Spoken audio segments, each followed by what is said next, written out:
Good morning students. आज हम पहले ही लेसन के और अतिलघुत्रात्मक प्रश्न करेंगे जो एक एक नंबर वाले होते हैं।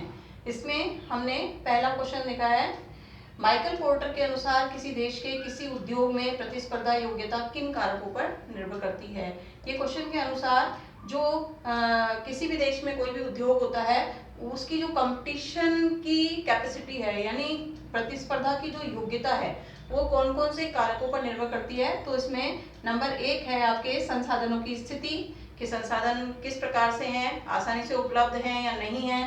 फिर दूसरा है उत्पादों और सेवाओं की मांग की स्थिति, कि वस्तुओं और सेवाओं की जो डिमांड है वो ज़्यादा है या कम है। फिर तीसरा है आपके संबंधित और सहायक उद्योगों की स्थिति, कि जो भी सहायक उद्योग हैं यानी जो भी उद्योग चल रहे हैं उनके जो सहायक उद्योग हैं वो आसानी से अवेलेबल हैं या नहीं, या बहुत सारी मात्रा में हैं या नहीं। और चौथा है विभिन्न संगठनों के बीच प्रतिस्पर्धा, यानी उस बिजनेस में कंपटीशन कितना है। तो ये तो था हमारा क्वेश्चन नंबर 1। क्वेश्चन नंबर 2 है, प्रबंध के क्रियात्मक क्षेत्र को कौन कौन से वर्गों में बांटा गया है। हमने लेसन नंबर 1 में लास्ट में पढ़ा है कि प्रबंध के क्रियात्मक क्षेत्र, तो क्रियात्मक क्षेत्र जो है वो 3 वर्गों में उनको बांटा गया है। ये नंबर 1 है व्यवसायिक प्रबंध के क्रियात्मक क्षेत्र। आपको मैंने बताया था कि जहां पर बिजनेस हो रहा है उस बिजनेस में किस किस चीज का प्रबंध किया जा रहा है, तो वो तो है व्यवसायिक प्रबंध के क्रियात्मक क्षेत्र। और दूसरा है गैर व्यवसायिक प्रबंध के क्रियात्मक क्षेत्र, यानी जहां पर बिजनेस नहीं हो रहा है तो वहां किन किन चीजों का जो है प्रबंध किया जा रहा है। और तीसरा है प्रबंध के नवीन क्रियात्मक क्षेत्र, यानी ऐसे क्षेत्र जो कि नए हैं और वहां पर भी प्रबंध के कार्य किए जा रहे हैं।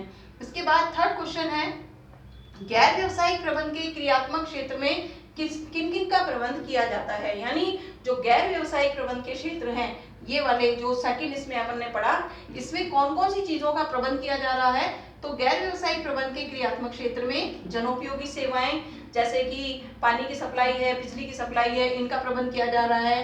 वातावरण को प्रदूषण होने से बचाने के लिए उसका प्रबंध किया जा रहा है। शिक्षा के संबंध में जो है वो मैनेजमेंट किया जा रहा है, प्रबंध किया जा रहा है। प्रतिरक्षा का मतलब हमारे देश की सैन्य व्यवस्था से संबंधित प्रबंध किया जा रहा है कि किस तरह से सेना की व्यवस्था करनी चाहिए। न्याय से संबंधित जो हमारी न्यायालय हैं उनकी कार्रवाई कैसी होनी चाहिए, उससे संबंधित प्रबंध किया जा रहा है। और लास्ट है तकनीकी का प्रबंध, कि नई नई तकनीकी मार्केट जो देश है उसमें किस प्रकार से लाई जाए, उससे संबंधित प्रबंध किया जा रहा है।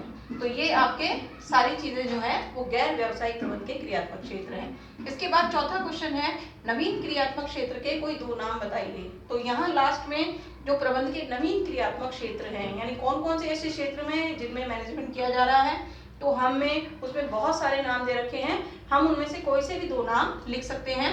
तो यहाँ पर मैंने लिखा है विपणन शोध प्रबंध, यानी जो विपणन क्रियाएं की जाती हैं उसमें भी समय समय पर अनुसंधान किया जाता है। अब ये विपणन शोध प्रबंध क्या है कि जैसे पुराने समय में हम मार्केट में जाते थे तो चीजें खरीदते थे, आजकल हम ऑनलाइन जो है ऑर्डर करके चीजें खरीद सकते हैं, तो ये विपणन शोध प्रबंध कहलाता है। इसके बाद परिवर्तन का प्रबंध, यानी किसी भी चीज में अगर हम चेंज करना चाहते हैं, परिवर्तन करना चाहते हैं तो उसका प्रबंध किस प्रकार से किया जाएगा। तो ये हमारे आज अति लघुत्रात्मक प्रश्न, एक एक नंबर वाले प्रश्न जो है वो अन्य महत्वपूर्ण समाप्त हो चुके हैं। इसके बाद हम 2 नंबर वाले क्वेश्चन जो हैं उनको करेंगे।